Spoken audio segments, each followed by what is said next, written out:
Le train de touchent n'est jamais revenu. Mais si que nous avons vu cette nuit-là, personne n'osera l'oublier. Asterisk avant de commencer. Dites-moi, de quelle ville ou village regardez-vous cette histoire si soir? Je lis tous vos messages. C'était une guerre tu l'on utilisait plus. Les panneaux avaient perdu leurs lettres, et l'horloge rouillée semblait bloquée, et une heure qui n'existait pas. Les feuilles mortes s'y accumulaient comme des secrets non lus, et personne, depuis bien longtemps, n'y s'asseyait plus sur les bancs de bois aux pieds mousses. On l'appelait la guerre de Bruméville, mais les enfants du village le veillent. Rebaptisé, la guerre du silence. On racontait plus les trains y passaient autrefois, mais jamais depuis ce soir-là. Le soir du 3 novembre 1962, le soir où le train de touchent est parti, et n'est jamais revenu.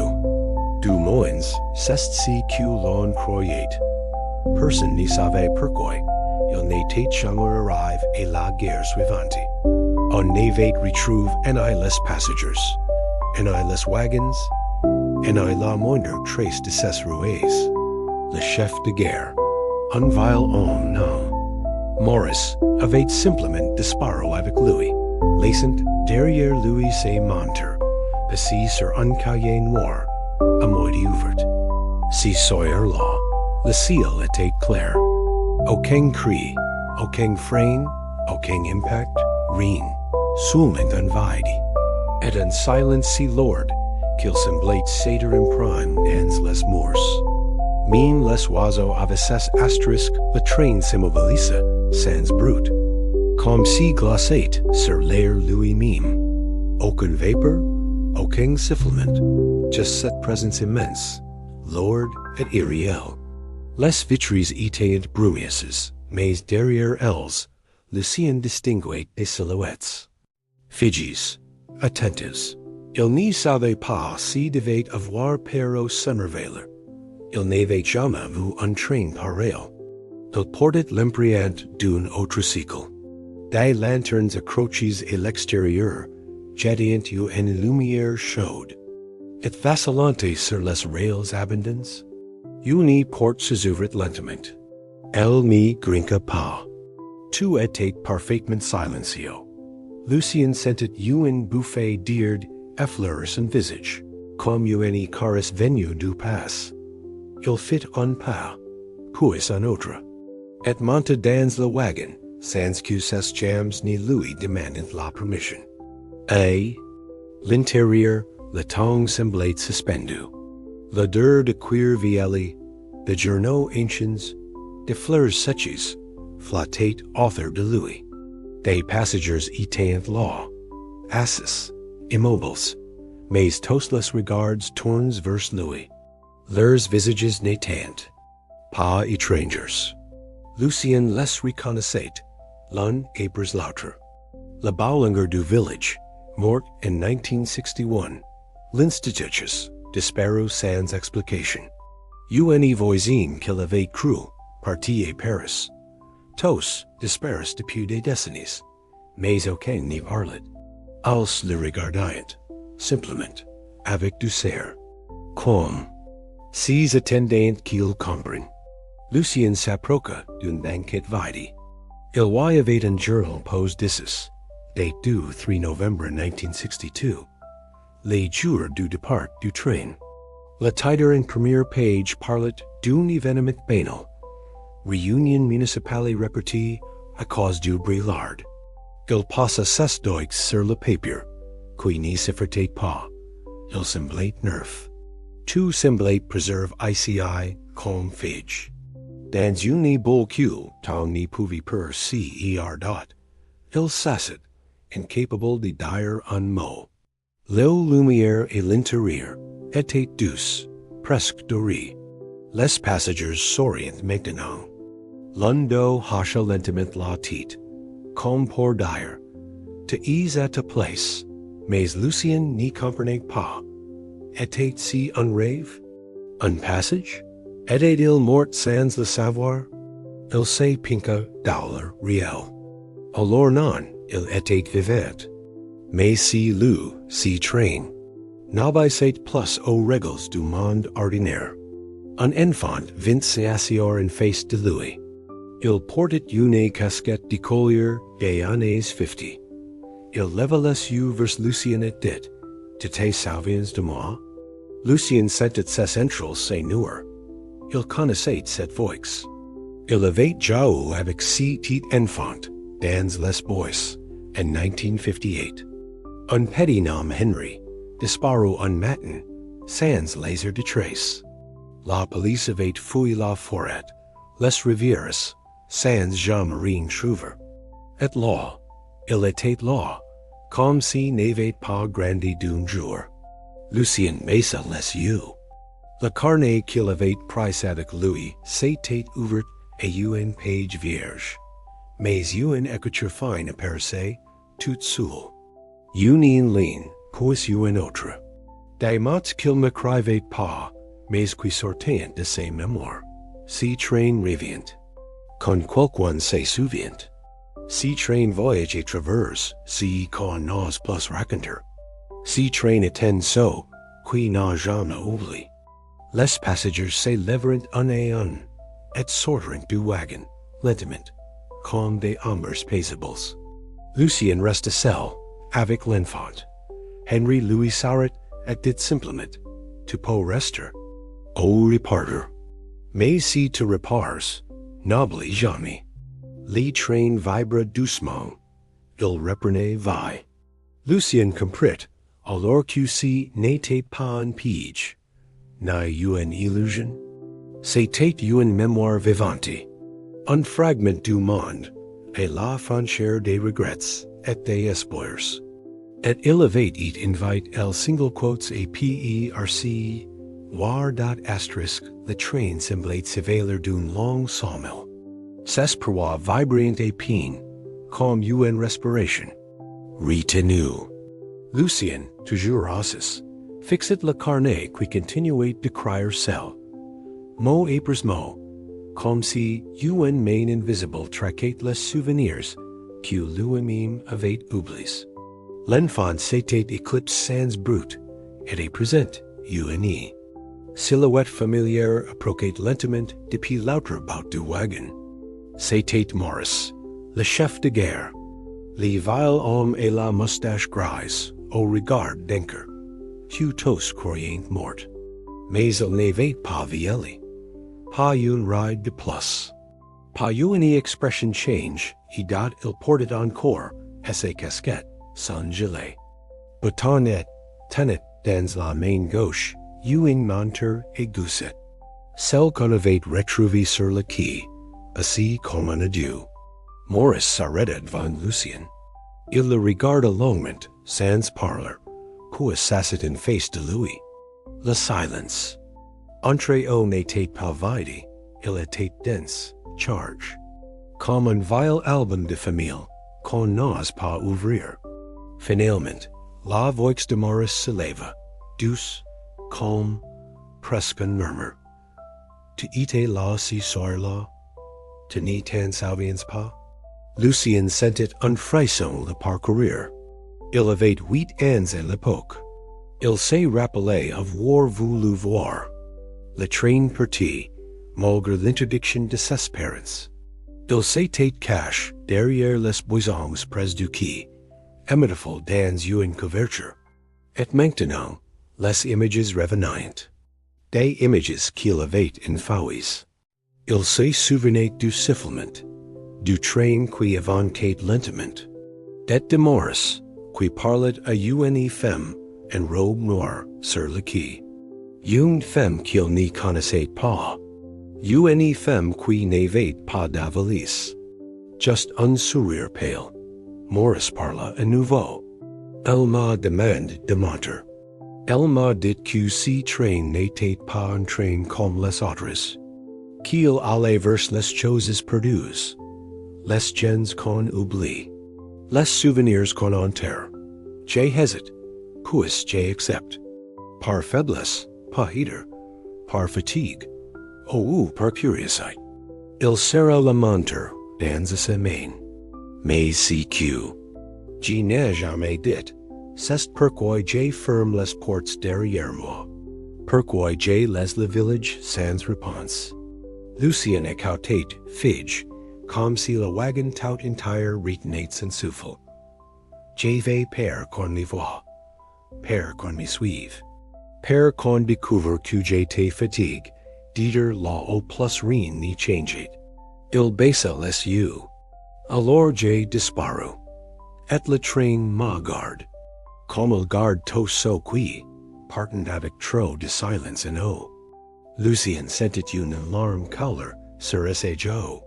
Si n'était pas une tristesse brutale, c'était une tendresse ancienne, un respect pour les silences que les hommes portent. Maurice leva les yeux, soudain plus clairs. Mais toi, t'es revenu. Alors, peut-être que si n'est pas trop tard. Lucien prit une profonde inspiration. Il comprenait, peu à peu. Si train n'était pas une punition, c'était un refuge. Un abri pour ceux que le monde devait laisser derrière. Mais il savait aussi que refuge devint prison si on y reste trop longtemps. Le carnet sur ses genoux frémissait encore. Les mots se retaient à une phrase. C'est que l'entête devint la selle de nos regrets.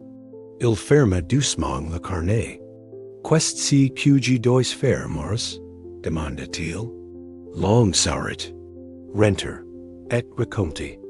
Une lumière douce passa par la fenêtre, comme si le soleil se levait à l'intérieur du train. Maurice se leva, remit ses montures dans ses poches, et marqua vers la porte. Avant de disparaître, il se tourna une dernière fois. Si, n'est pas parce qu'on disparaît qu'on cesse d'exister, mais on n'existe vraiment plus dans la mémoire des autres.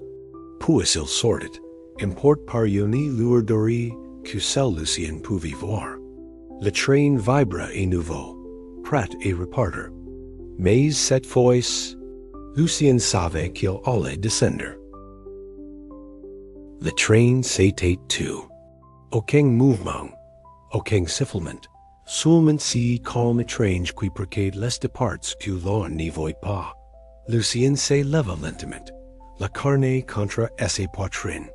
Il n'y savait pas comment il était monté, et il n'y savait pas non plus comment redescendre. Mais quelque chose en lui avait changé. Ce n'était pas une rupture violente, non. C'était plus subtle. Comme une brume qui s'élève et laisse apparaître un sentier oubli. Il avança dans le couloir du wagon, celle de Jamais, guide non pas par la logique, mais par une confiance trnque. La porte s'ouvrit devant lui, avec douceur, et l'air de la nuit lui effleura le visage comme un souvenir. Les rails sous ses pieds étaient en froid, mais la terre semblait acculante. La guerre de Bruméville était toujours là, figée dans son sommeil. Le même banc, les mêmes herbes folles, la même horloge arrêtée. Et pourtant, tout semblait différent. Lucien descendit les 3 marches du wagon, son corps battant doucement, comme s'il avait retrouvé un rythme ancien, oubli mais familier. Derrière lui, le train s'effaçait lentement. Il n'y partait pas, il s'effondrait dans l'obscurité, comme s'il n'avait jamais été là, mais il l'avait été. Et tout en Lucien importait désormais l'impriante. Il marqua jusqu'au banc et s'assit. Le vent avait changé. Il n'était plus glacial, mais portait une chaleur discrète, presque maternelle. Le carnet sur ses genoux s'ouvrit de lui-même. La page suivante était blanche, mais Lucien savait ce qui devait être écrit dépendait de lui, et seulement de lui. Le silence fut interrompu par un oiseau. Un seul, puis un chant discret, fragile. Le monde se réveillait, comme s'il avait attendu qu'il revienne. Lucien pensa à Maurice, et Henry, aux visages dans le train. Et ceux qui avaient disparu sans brute, et ceux qui étaient restés en silence. Il comprenait à présent qu'ils n'étaient pas partis pour fuir, mais parce qu'ils n'avaient jamais été écoutés. Et ce train, ce curieux train de 22 heures 1 leur avait offert ce que le monde ne leur avait pas donné. Une heure, Lucien se leva à nouveau. Il reprit le chemin du village et pied lentement. Il n'y pressait pas le pas. Chaque arbre, chaque pierre, chaque lampadaire lui semblait différent. Ce n'était pas Bruméville qui avait changé, c'était lui. Les souvenirs affluaient comme un ruisseau qu'on aurait de bouche. Il se rappelait les jeux d'enfance, les voix des anciens, l'odeur du pain chaud dans les ruelles au matin. Il avait oublié tout cela.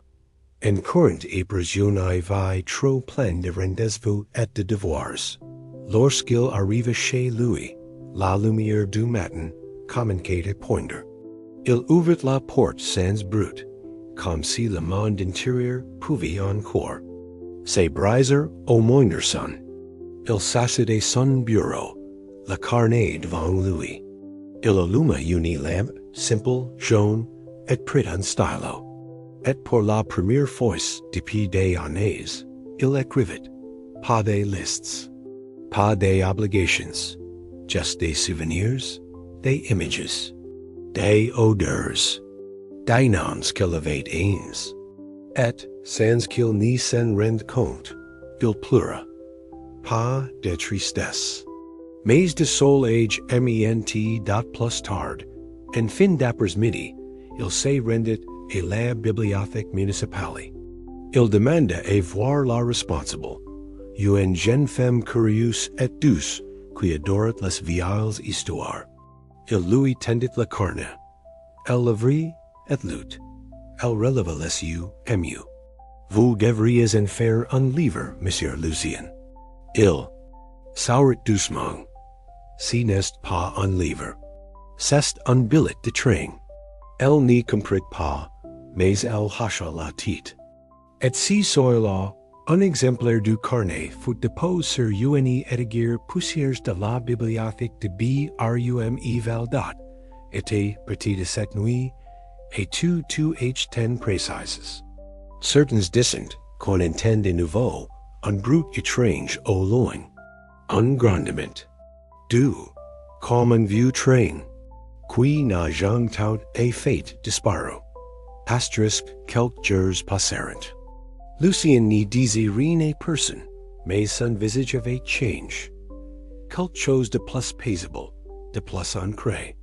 Il se levait plus tôt, marchait plus lentement, mais avec une direction claire.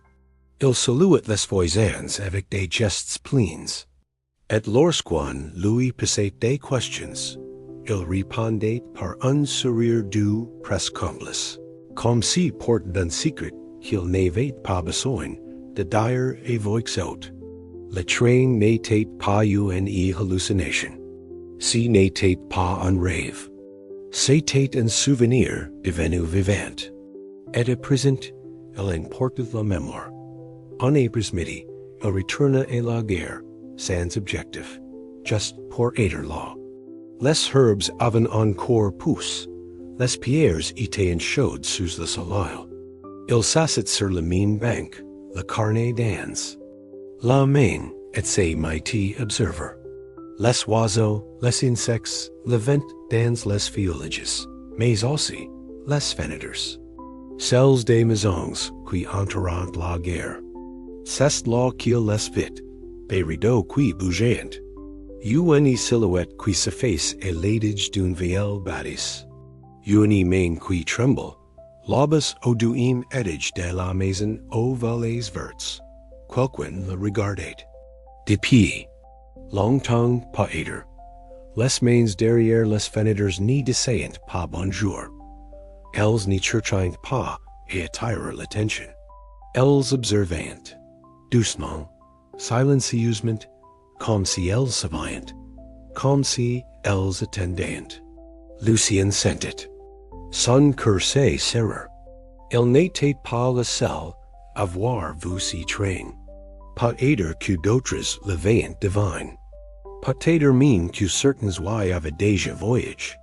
Mais qu'ils ne veillant jamais aux en parler. Trop per dieter price, or unvu fou. Trop per con leur réquisite dernier magi. La lendemain, il la croisa. La dame o. Bolets verts, fine, ridi, les chevaux tires and chignon serré. Elle marchait avec une can d'argent, mais sans regard n'avait rien de fragile.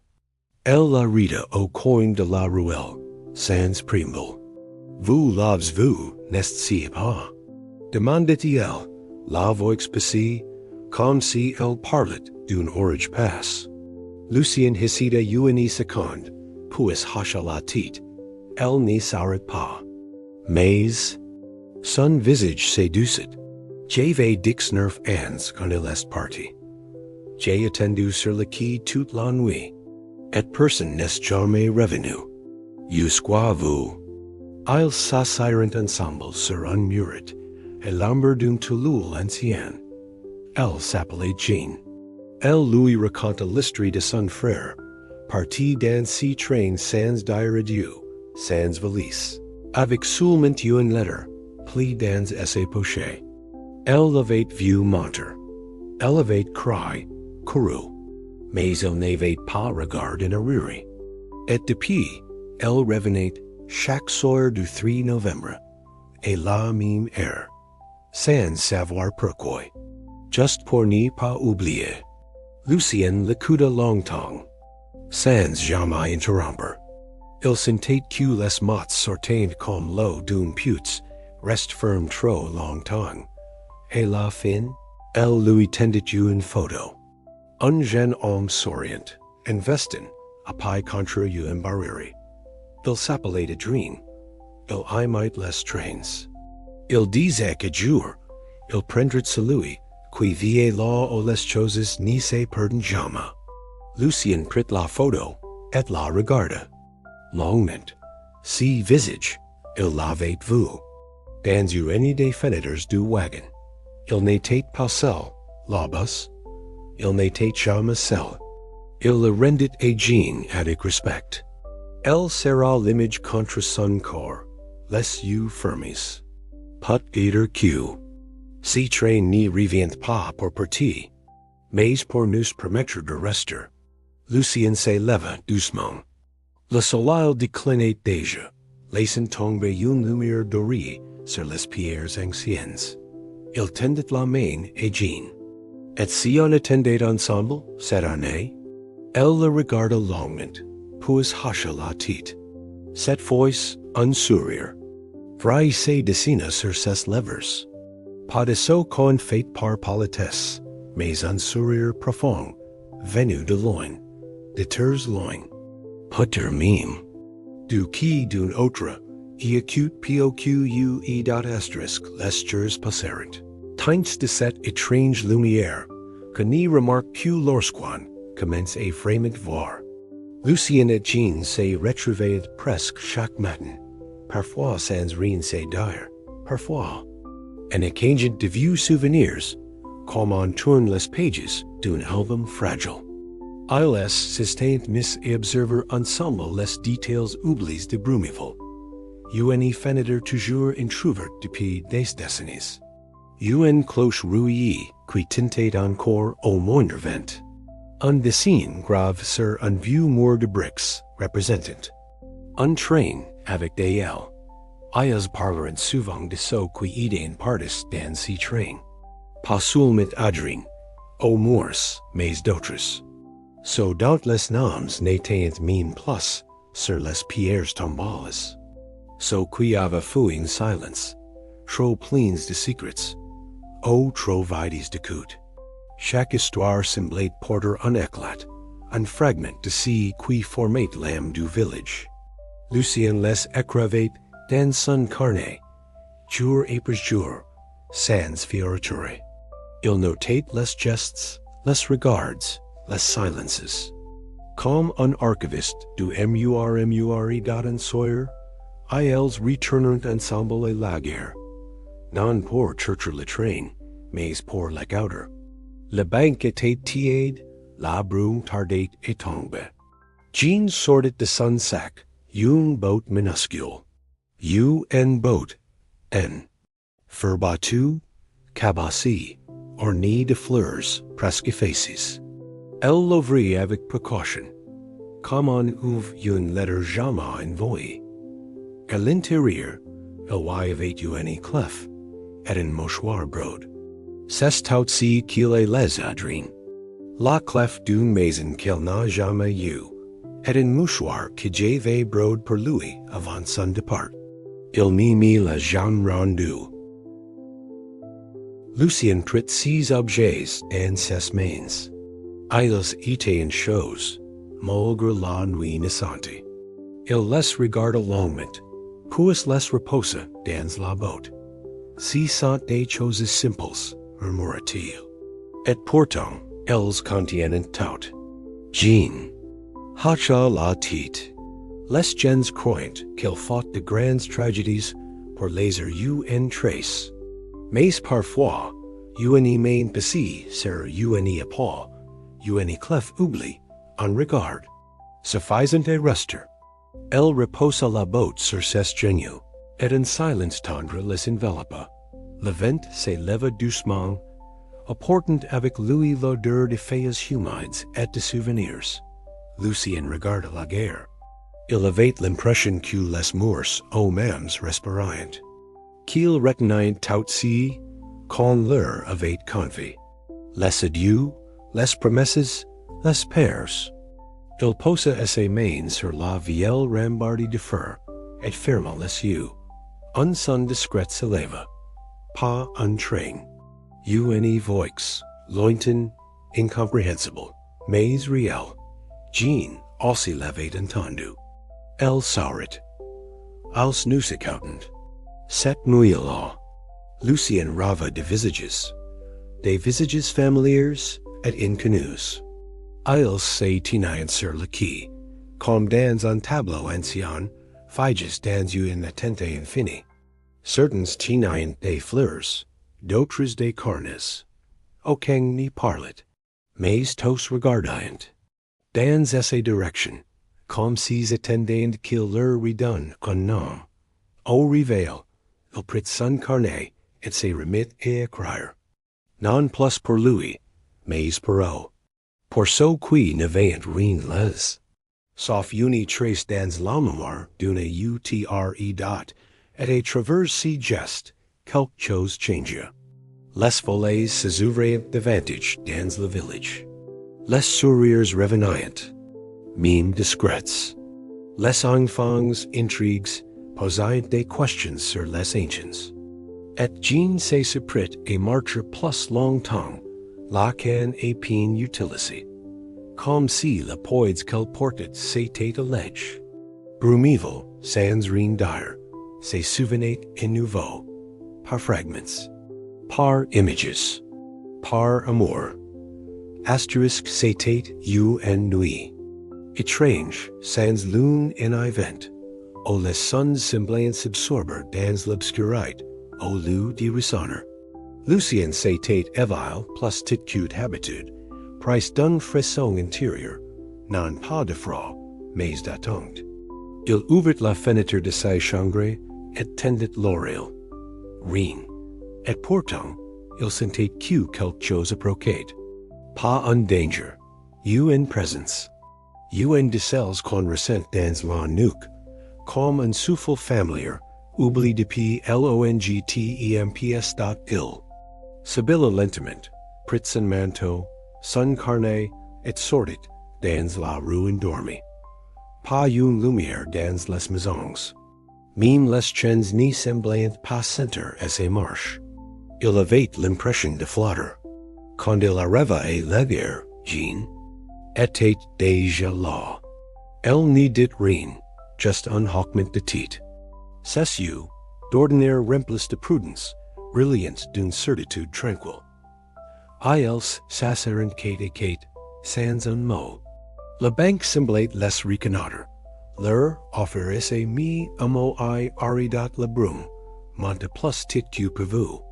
Épaisse, blanche, presque lumineuse.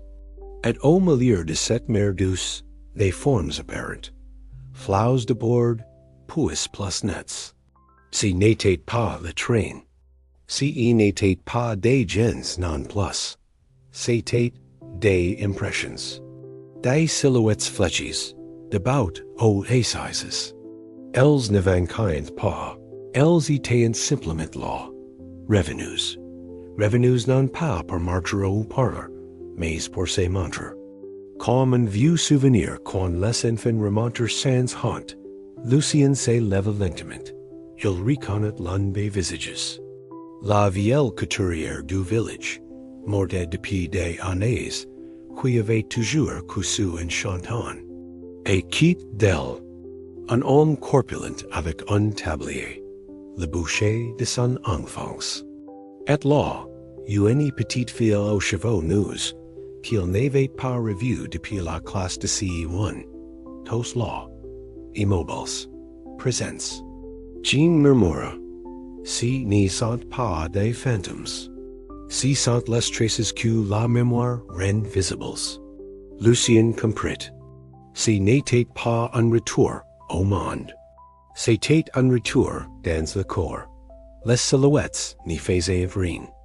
Elles regardaient, avec tendresse, avec reconnaissance, comme si le fait d'avoir été rappelées leur suffisait. Elles étaient vues, elles étaient là. Puis, doucement, l'une après l'autre, elles se dissipèrent. Pas en disparaissant. En si vacant comme de la boue sur une vitrée chaude. Le silence revint, mais il n'était plus lourd. Il était léger, paisible. Un silence de paix, non diabolique. Jean essuyait une larme sans gain. Elle regardait l'android, où se tenait Edring. Quelques secondes plus tit. Il n'a pas parlé, mais il m'a tout dit. Lucien lui prit la main. Aucune parole n'était nécessaire. Elles étaient simplement deux ains sur un qui ancien. Ayant vu l'invisible, et accepte n'y pas tout comprendre.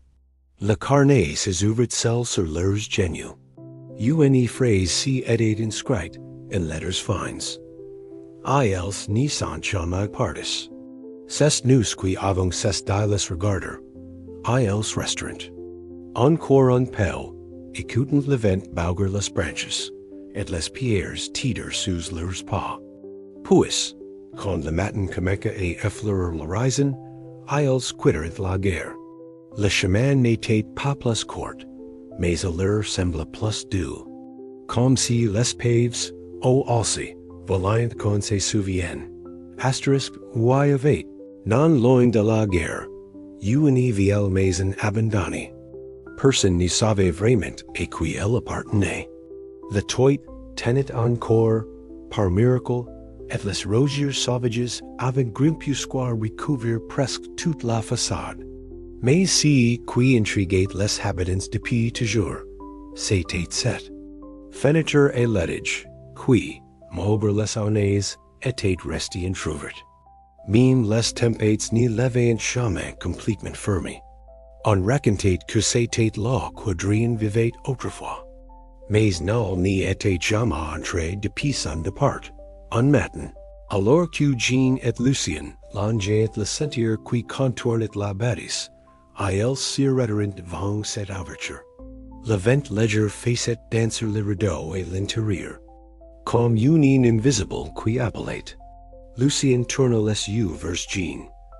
Elle n'avait jamais osé.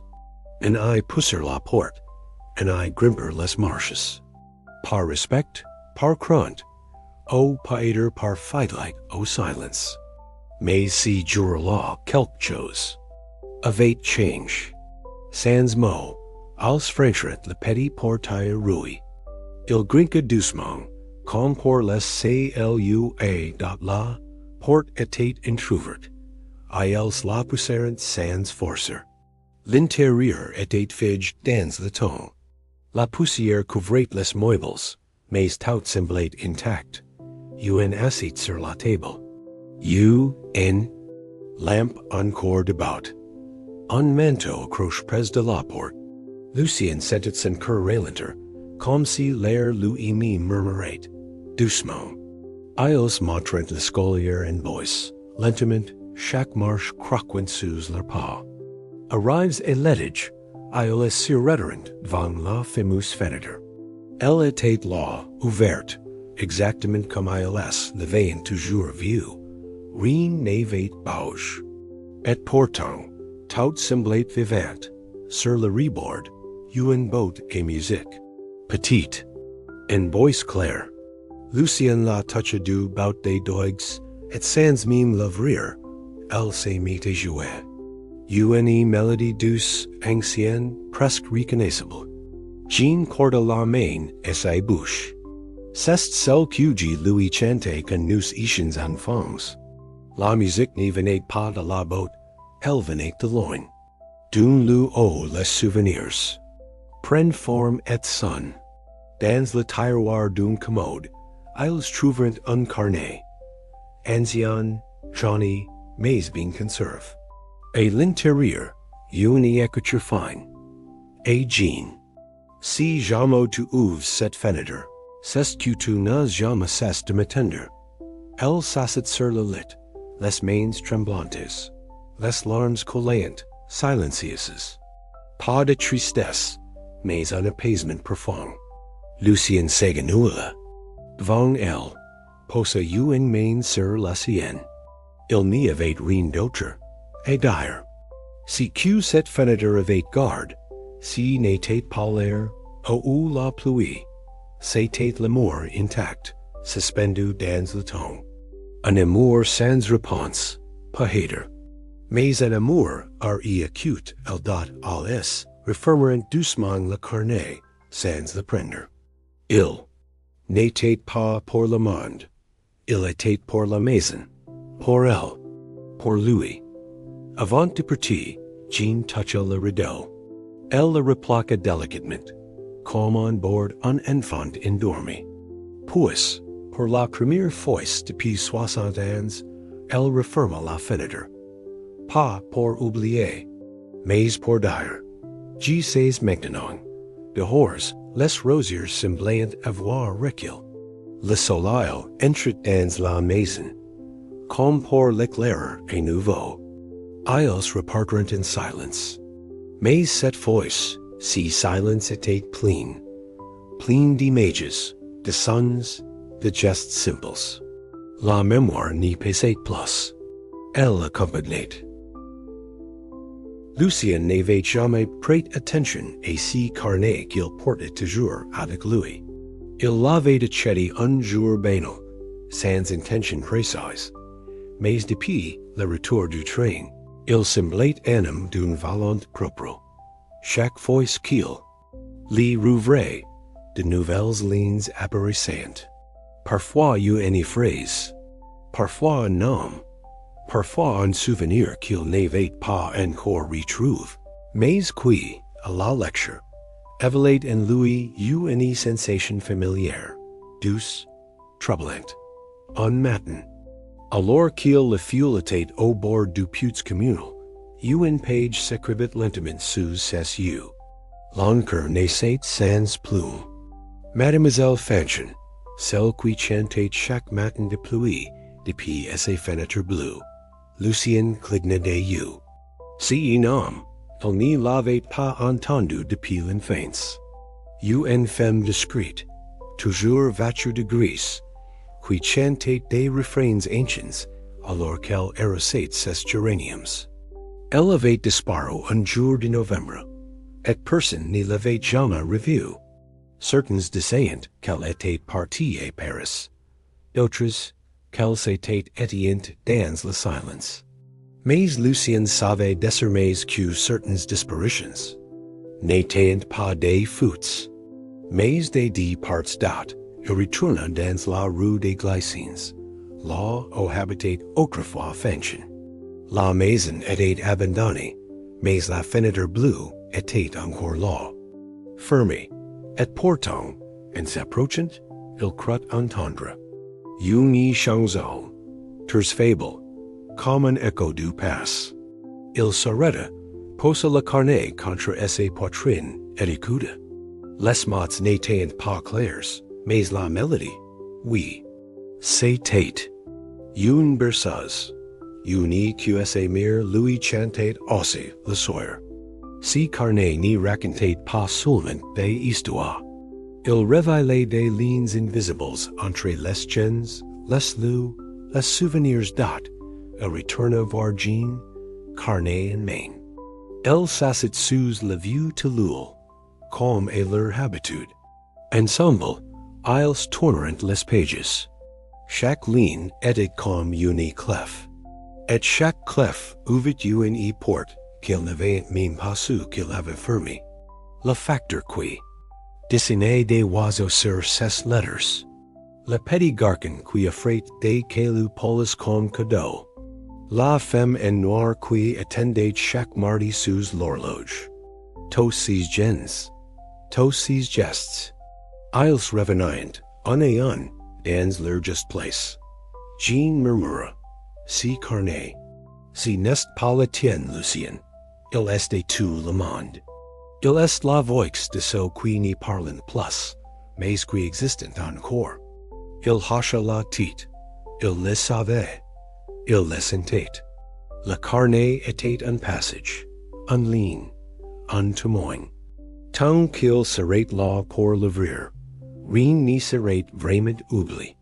Si soy là, il emporta avec lui et la guerre. Il s'assit seul. Sur le banc, la lumière du réverbère criait un auréole doré autour de lui. Et une nouvelle page s'écrivait. Un jour, tu n'y liras pas ces lignes avec tes yeux, mais avec ton cœur. Et tu sauras que tu n'es jamais seul. Une brise léger caressa ses chevaux. Et dans le silence du pays, Lucien s'arrête. Car il savait que quelqu'un, quelque part, lisait ces lignes avec lui. Asterisk au fil des semaines, Lucien avait pris l'habitude de revenir chaque soir et la guerre. Pas seulement pour attendre, mais pour honorer. Il apportait parfois des fleurs séchées, parfois une simple pierre trouvée sur le chemin. Il les déposait sur le banc, comme on dépose une pensée sur un turquoise vide. Si banc, use, incline, brincant avez-vous tant gaudio, de promesses, de mains qui se frêlent sans oser se tenir. Et pourtant, jamais il n'était resté seul bien longtemps. Si banc avait quelque chose d'humain, Lucien s'était souvent. Demande pourquoi on s'y essayait toujours deux par deux. Il avait observé, sans le dire personne, tu m'aimes les enfants, les promeneurs, les anciens s'y plaquaient toujours et deux, jamais seul, jamais toi, comme si une règle invisible, douce et sacrée, veillait et préserver l'équilibre. Il pensa aux couples d'amoureux, aux frères in silence, aux amis d'enfants revenus après l'enterrement d'un parent. Il pensa aussi à ceux qui s'y essayaient avec l'absence et quitte d'eau. Une absence pleine, bien plus lourde, qu'une présence. Un soir, en posant son carnet sur le banc, il vit apparaître un nouveau paragraphe, sans qu'il ait écrit. Il y avait toujours deux cœurs, même quand un seul battait encore. Il posa ses mains sur le bois tiède. Une impression étrange le traversa, comme une image oubliée qui reviendrait sans prévenir. Il s'est vite petit, assis là avec son père. Le vile homme fumait une pipe, les yeux tournés vers les rails. Lucien lui posait des questions naïves. Au vent les trains, quand elles n'y sirent pas ici? Est-ce qu'il y a un bout du monde? Son père n'avait pas répondu. Il s'était contenté de sourire et de serrer ses mains. Il comprenait maintenant. Le silence était une réponse en SOI. Le lendemain, Jean vint avec un paquet sous le bras. Elle l'ouvrit lentement. À l'intérieur, une photographie en noir et blanc, légèrement gondolée. Du joins gens, assis sur si mime banc. Elle, et 18 ans, les chevaux au vent. Louis Adrien, les mains croisées sur les genoux, le regard en coin, presque rire. Je l'avais oublié, murmurait-il. Mais le banc s'en souvenait. Als posèrent la photo sur l'accoudeur, le vent n'y tentait même pas de l'emporter. Elle semblait assez place d'être sur là. Une chose étrange se produisit. Alors que la nuit tombait, les deux silhouettes restreintes assises, sans bouger, jusqu'à ce que les lampadaires s'éteignent. Et même épers, on aurait jour qu'elle. Why étaient encore? L'ombre de leurs corps dessinait quelque chose de plus grand que eux. Un ligne, un accord ancien, un souvenir incarne. Lucien ferma les yeux. Il sentit quelqu'un se asseoir et quitte Louis. Il n'y tourna pas la tête. Il n'avait pas besoin de voir. Il savait que si n'était pas Jean, si n'était pas un vivant, c'était une présence pai, cible dot, il entendit alors une respiration. Une lente, tranquille, seul con, juste devant de s'endormir. Pas de peur, pas de hate. Une présence venue d'ailleurs. Je suis là. Encore un peu. Et quand il rouvrit les yeux, il était seul et nouveau. Mais son cœur, lui, était plein. Plein de cette certitude tranquille. Tant que deux personnes s'asseront ensemble dans le silence, le monde n'oubliera pas. Asterisk si matin-là, Lucien trouva quelque chose qu'il n'attendait pas. En ouvrant la porte de sa maison, il découvrit que la petite boîte aux lettres de feu, qu'il n'utilisait presque plus, était entr'ouverte. À l'intérieur, glisse entre deux publicités oubliées, se trouvait un cahier à la couverture de tissu, de lavé par le temps, relié par une ficelle USC. Aucun nom, aucune adresse. Just un petit ruban bleu attaché au coin supérieur, comme une signature discrète. Il le prit entre ses mains. Le poids était celui des choses VRAIE stat. Il referma la porte. S'assit dans son fauteuil préféré. Là où la lumière du matin filtrait et traverse les rideaux fleuris. Il ouvrit le cahier avec lenteur, comme on ouvre une boîte de souvenirs. Qui n'y nous appartient pas. À l'intérieur, une écriture ronde et douce. The anciens pages jaunes, pleines de dates, de prénoms, de pensées. Aujourd'hui, Adrien m'a offert une rose sans rien dire. J'ai rêve du train encore. Il attendait sur les rails, mais personne n'y descendait. Ces mots n'étaient pas les signes. Mais ils parlaient de lui. Ils parlaient de tout ce qu'il vivait. Depuis le dit Bagdad au fil des pages, le mystère se déployait doucement. C'était le journal de Jean. Un journal qu'elle n'avait jamais montré, qu'elle n'avait sans doute jamais voulu donner, mais qu'elle lui avait confié sans brut. Il lut les années de silence, les jours marques d'espoir et d'absence, les nuits de veille sous la fenêtre, et surtout, les petits détails. Lucien passait si matin avec un bouquet de menthe. Il ne le savait pas, mais son odeur m'a tiré du pas. Je crois qu'il entend si que j'y tais. Il referma le cahier pris de longs airs. Il n'y se sentait en interest, en curieux. Il se sentait attendu, comme si chaque mot avait été posé là pour le trouver au bon moment. Il sortit de chez lui, le cahier contre le corps, et marqua lentement jusqu'à la maison de Jean. Il n'y avait personne sur le pas de la porte, mais il n'eut pas besoin de frapper. La porte était entr'ouverte, comme une invitation silencieuse. Il entra. La maison baignait dans la lumière douce du début d'après-midi. Sur la table, une tasse encore tiède. Un foulard plie. Et une lettre. Lucien la prit, la reconnaît immédiatement. L'encre, la forme des mots. C'était de Jean. Cita lis chechi, c'est que j'y suis parti. Pas loin, rassure-toi. Just et quitte. J'y voulais que tu saches si que j'y n'ai jamais pu dire et voix haute. Si train, j'y l'ai attendu, non pas pour revoir Adrien. Mais, pour savoir si j'avais encore offrir. C'est toi qui me la rappelle. Merci. Il s'assit, les mains bassises sur la lettre. Aucune larme ni vent, seulement un calme immense. Comme un lac sans vent. Il comprenait. Elle m'avait affué. Elle avait rejoint un espace sans temps, celui des mémoires pleines, des silences charmants. Il reprit le carnet, y ajouta une page. Aujourd'hui, Jean est partie sans brute. Elle m'a laissé son histoire. Je n'y la garde pas. Je la partage. Et cette nuit-là, pour la première fois depuis des semaines, il n'alla pas à la guerre. Il resta chez lui.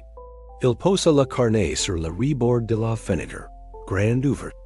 À l'idée de tous, il savait qu'un jour, quelqu'un passerait. Quelqu'un d'autre. Qui cahier continuerait de crier. Tout seul, les choses qu'on n'y dit jamais, mais qui existent toujours. Il y avait, au bord du quai, un vieux réverbère. Il clignotait parfois les soirs de vent. Vacillant comme une flamme hésitante.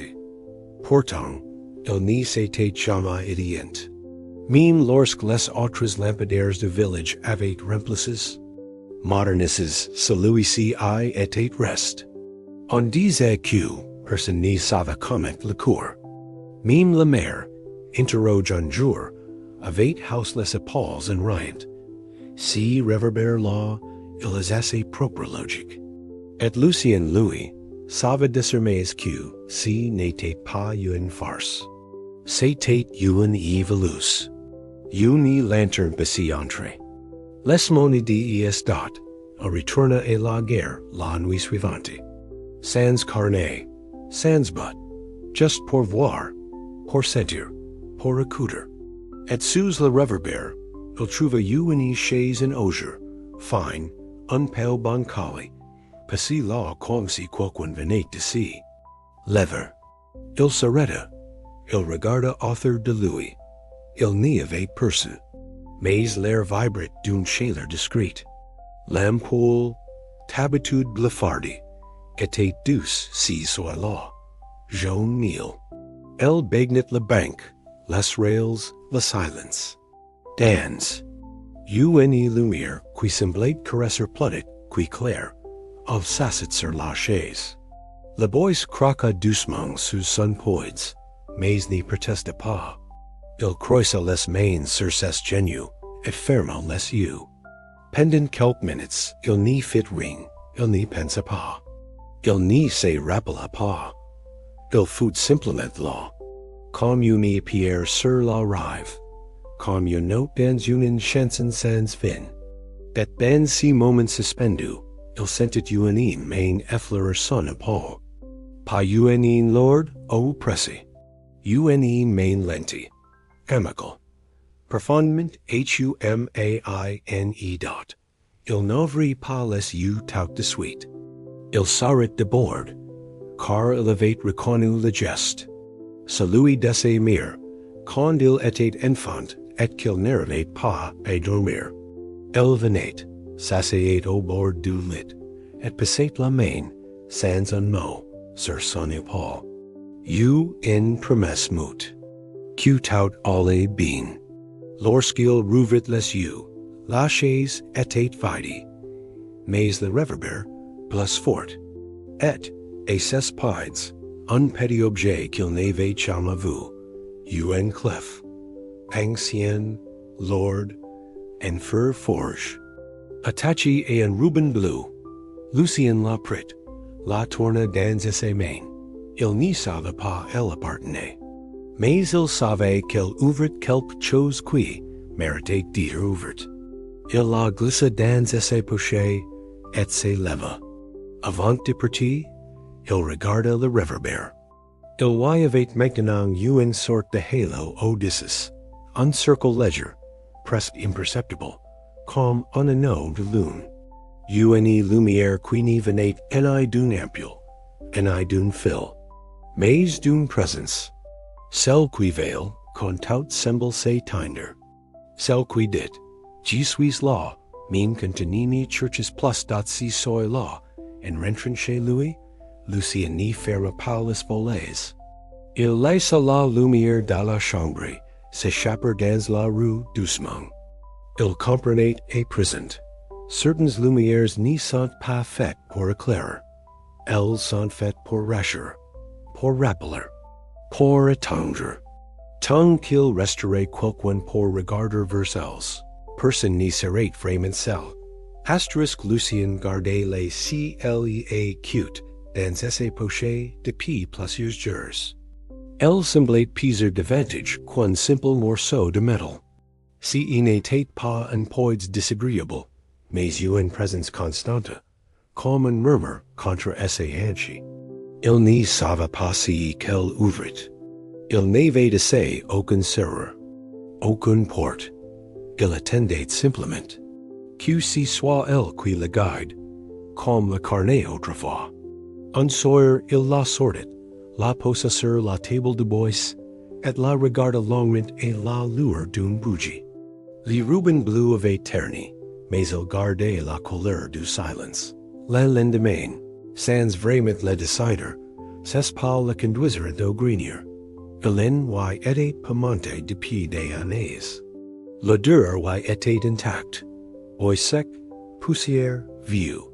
Draps. Il poussa lentement la trappe, monta les marches grincantes, et la lumière douce du matin glissa sur les objets couverts. Des bottes, des valises oubliées, un chevalet bascule, un miroir tache de lune.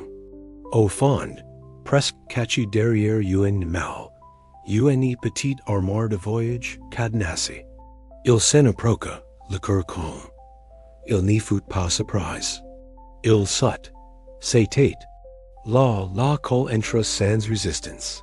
Un cliquetis discret. Un battement. Il ouvrit doucement les deux battants. Et l'intérieur, rien de précieux, rien d'impressionnant, et pourtant, tout. Une photo de son père jeune, audace et entrain.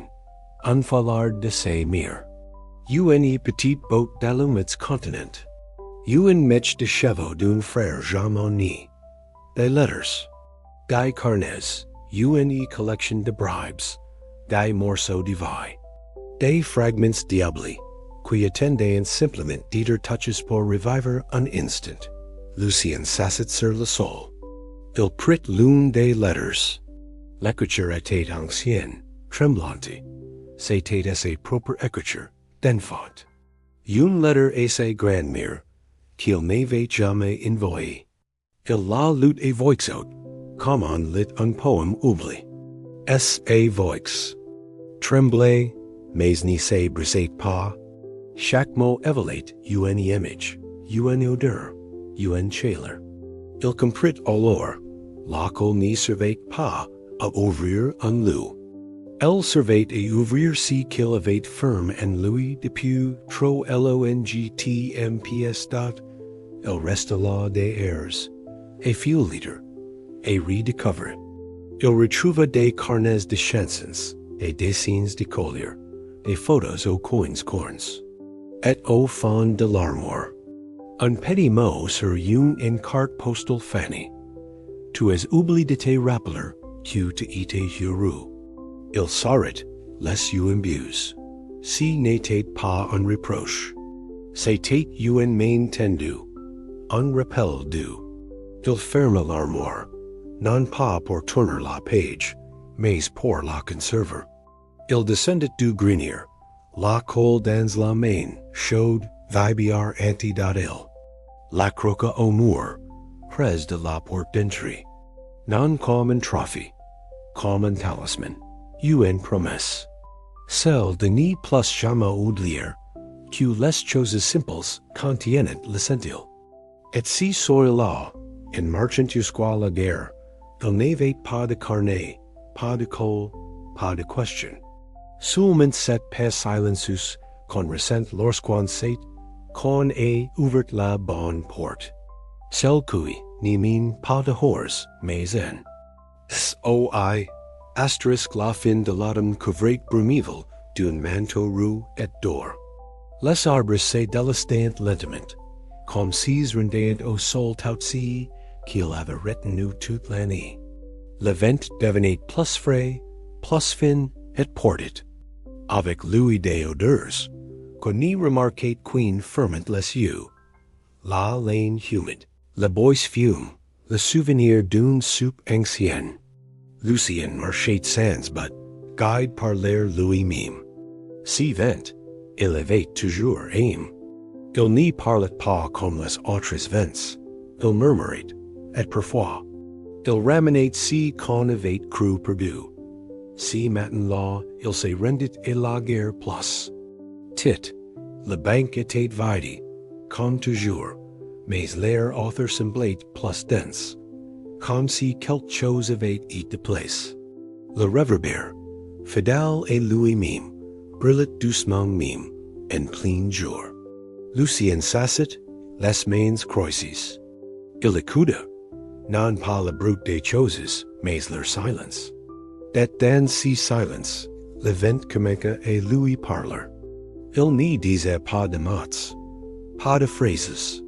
Il portait des impressions, une chanson fredonnée par ses grandes mires. Le grincement du portail de son école, le rire d'un ami qu'il n'avait pas vu depuis 50 ans, si n'était pas de hallucinations, c'étaient des retours. Le vent libre allait chercher six petits éclats de lui-même qu'il avait seen partout dans ses éveils. Et il les lui rendait, un par un, sans violence, sans ordre, juste pour qu'il se souvienne. Il ferma les yeux, et le monde ses pupilles. Il vit son enfance courir dans les ruelles. Il sentit les mains rugueuses de son père dans les siennes. Il entendit le bruit de la page tournée par Jean, assis sous la tillule. Il n'y pleura pas. Il saurait, puis le vent changea. Il devint plus rapide, plus précis. Et dans cette nouvelle cadence, Lucien entendit un souffle différent. Quelque chose qu'il n'avait jamais perçu ainsi. Si n'était pas un souvenir, c'était un appel. Il se leva lentement, les yeux ouverts maintenant, et suivit le courant invisible. Le vent l'amenait vers la vieille grange, celle que personne n'approchait plus depuis des années. La porte était entrebâillée. À l'intérieur, l'ombre était douce pas menacante. Il y entr dans un coin, un vieux piano droit, couvert de poussière, mais intact. Il s'en approcha. Un fait était passé. Une partition. La même mélodie que la botte et musique, celle de Jean. Il posa ses doigts sur les touches, les effleura. Les sons étaient là, fragiles mais justes. Il joua, lentement, et tétans. Mais les notes vinrent, et avec elles, les voix, les rires, les soupers. Il comprit que si n'était pas seulement le vent qui ramenait les souvenirs. C'était lui qui les appelait, parfois sans le EVOIR dot, au reste de la longtemps et jouait, sans chercher la perfection. Si n'était pas un concert. C'était une conversation, une prière. You n'y de dire merci et tout si qui avait it, même si qui avait bless. Il jouait pour Jean, pour Maurice, pour Adrien, pour l'enfant qu'il avait it, pour tout ce qui avait price, si train invisible. quand le vent repartit. Il laissa dans son sillage un passé douce que mime le silence applaudit. Lucien sortit de la grange, le corps léger. Le ciel était gris, mais lumineux. Il savait que le train approchait. Il n'y savait pas quand, ni sous quelle forme. Mais il n'y le craignait plus, il n'y l'attendait pas non plus. Il était prêt, car si que le vent avait remis, il avait enfin écouté. Le soir tomba sans brut sur Bruméville, comme une couverture que l'on tire sur les épaules d'un dormeur. Le vent s'était apaisé. Le village semblait suspendu, figé dans une attente qu'aucune cloche n'y venait annoncer. Lucien marchait lentement vers la gare.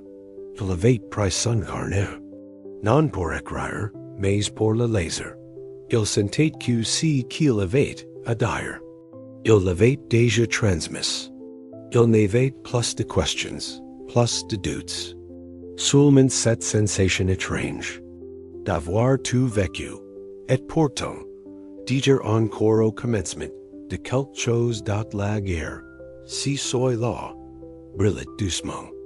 Pas de projecteurs, pas de fanfare. Seulement le réverbère, fidèle, et une lueur discrète, qui s'échappait des vitres poussiéreuses de la salle d'attente. Il s'assit sur la banque. Il n'y regarda pas l'heure. Il n'en avait pas besoin. Il savait que touchent n'était pas une heure exacte. C'était un moment. Une brèche. Une caresse entre deux mondes. Et si moment approchait. Il la sentait dans ses respirations, dans les battements réguliers de son corps. Le brut vint de loin, déborde un frémissement dans le sol, comme un tambour timide. Puis un sifflement, puis la lumière. Mais si n'était pas un éclair, c'était une clarté paisible, tiède, presque dorée. Le train entrait en gare, sans un cri, sans une secousse. Il glissait comme un souvenir heureux qu'on n'ose pas déranger. Les wagons passaient lentement. Certains avaient des rideaux tirés. D'autres laissaient entrevoir des silhouettes calmes, assises, patientes dans la porte du premier wagon s'ouvrit. Personne n'en descendait. Personne n'en sortait pour l'appeler. C'était lui de choisir. Il comprit que cette fois, il n'y s'agissait plus de regarder. Il s'agissait d'entrer. Il s'éleva. Sans hate, comme un franquet un seul con. A toujours connu. Il posa son carnet sur la banque, juste à quitte de la photo de Jean. Puis, il monta dans le train. Une chaleur douce l'enveloppa. Un parfum de bois, de linge propre, de eau mille. Il s'assit près d'une fenêtre, et regarda Bruméville. Rien n'avait changé. Mais tout était en paix. Il vit la silhouette d'un jeune homme près du réverbère. Il tenait le carnet dans les mains. Il y lisait, lentement, avec les yeux de quelqu'un qui avait oublié qu'il se souvenait. Lucien saurait, si n'était pas une fin. C'était une transmission, une continuation, une main tendue dans la brume. Le train émit un léger souffle. Puis il repartit, doucement, sans secousse. Comme un soupir. Les rails s'étiraient vers. Un horizon sans ligne. Une mer de nuit, calme, ouverte. Lucien ferma les yeux. Il n'avait pas besoin de savoir où il allait. Il avait tout retrouvé, tout repère. Tout aim. Et sur le quai, le réverbère brilla plus fort une dernière fois. Comme pour saluer, comme pour dire, si n'est pas un adieu, c'est un merci.